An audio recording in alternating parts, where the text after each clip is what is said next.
ഏറ്റവും സൈനികവൽക്കരിക്കപ്പെട്ട ഒരു നാട്ടിൽ സാധാരണക്കാരായ മനുഷ്യർ സുരക്ഷയില്ലാതെ കൊല്ലപ്പെടുക എന്ന് പറയുന്നത് ഒരു സെക്യൂരിറ്റി ലാപ്സാണ്. ഇതിപ്പോൾ നേരത്തോട് നേരമായി കഴിഞ്ഞുണ്ടായിട്ട് നമ്മളെല്ലാവരും അവിടെ ഉണ്ടായിട്ടുള്ള ഈ ആക്രമണത്തിൽ വേദനിക്കുകയും രോഷം കൊള്ളുകയും ഒരുമിച്ച് നിന്നതിനെ ചെറുക്കുകയും ചെയ്യും എന്നൊക്കെ പറയുന്നു. പ്രതിപക്ഷത്തു നിന്നുള്ള മല്ലികാർജ്ജുൻ ഖർഗെ പോലും ഒരുമിച്ചുള്ള പോരാട്ടം ആവശ്യമാണെന്ന സ്റ്റേറ്റ്മെൻറ്റ് പുറത്തിറക്കുന്നു.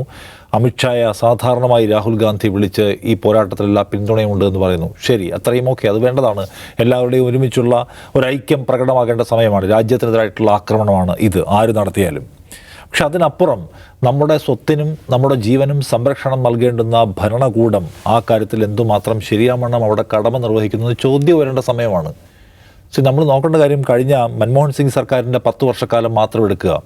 ആ സമയത്തുണ്ടായിട്ടുള്ള ഇത്തരം ഭീകരാക്രമണങ്ങളുടെ സമയത്തെല്ലാം ഇതേ നരേന്ദ്രമോദിയും അദ്ദേഹത്തിൻ്റെ പാർട്ടിയും നമുക്ക് ഒരുമിച്ച് നിന്ന് ഇതിനോട് നേരിടണം, ഇതിൽ രാഷ്ട്രീയമൊന്നും കടത്താൻ പാടില്ല, ഇതിൽ അങ്ങോട്ടും ഇങ്ങോട്ടുള്ള വിമർശനങ്ങളുടെ സമയമല്ല എന്ന ഉന്നതമായ നില എപ്പോഴെങ്കിലും സ്വീകരിച്ചിട്ടുണ്ടോ? ഒരിക്കലുമില്ല. ഈ കോൺഗ്രസ് സർക്കാരിൻ്റെ ചർച്ചാ നയം, എപ്പോഴും ചർച്ച, ഈ നയമാണ് നാടിനെ മുടിക്കുന്നത്. കർക്കശമായ സമീപനമില്ലാത്തതുകൊണ്ട് പട്ടാളക്കാർ കൊല്ലപ്പെടുന്നു. AK ആൻ്റണി പ്രതിരോധ മന്ത്രിയായിരിക്കും, പട്ടാളക്കാരുടെ തലയറുത്ത് കൊണ്ടുവയ്ക്കുന്നു. ചോദ്യം ചോദിക്കാൻ ധൈര്യമുള്ള ഒരാളും ഇവിടെ ഇല്ല. നമുക്കൊരേ സമയം സൈനികവും നയതന്ത്രപരവുമായ ഒരു സമീപനം വേണം, ഒരു ഡബിൾ എഞ്ചിൻ സമീപനം വേണം. അതില്ലാത്തതിൻ്റെ കുഴപ്പമാണ് ഈ നാട് അനുഭവിക്കുന്നതെന്ന് ഗുജറാത്ത് മുഖ്യമന്ത്രിയായിരിക്കുമോ നിരന്തരം ഭരണകൂടത്തെ ആക്രമണങ്ങളുടെ സമയത്ത് പഴി പറഞ്ഞ ഒരാളാണ് ഇന്ന് ഈ രാജ്യത്തിന് തലപ്പത്തിരിക്കുന്നത്.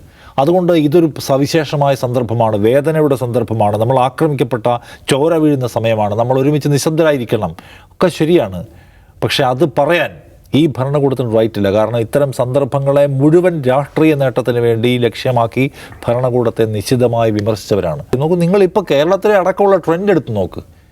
ആരെങ്കിലും ഭരണകൂടത്തെ വിമർശിക്കുന്നുണ്ടോ? എല്ലാവരും പറയുന്നത് തിരിച്ചടിക്കണം, കർശനമായ സന്ദേശം കൊടുക്കണം, എല്ലാവരെയും കൊല്ലണം. പിന്നെ അതിനപ്പുറം പോയിട്ടുള്ള വേറെ പല കാര്യങ്ങളുമുണ്ട്. അതിനപ്പുറം ഇത് ഈ ഭരണകൂടത്തിൻ്റെ വീഴ്ചയാണ്. എവിടെ ഞങ്ങളുടെ ജീവനും സ്വത്തിനുമുള്ള സംരക്ഷണം?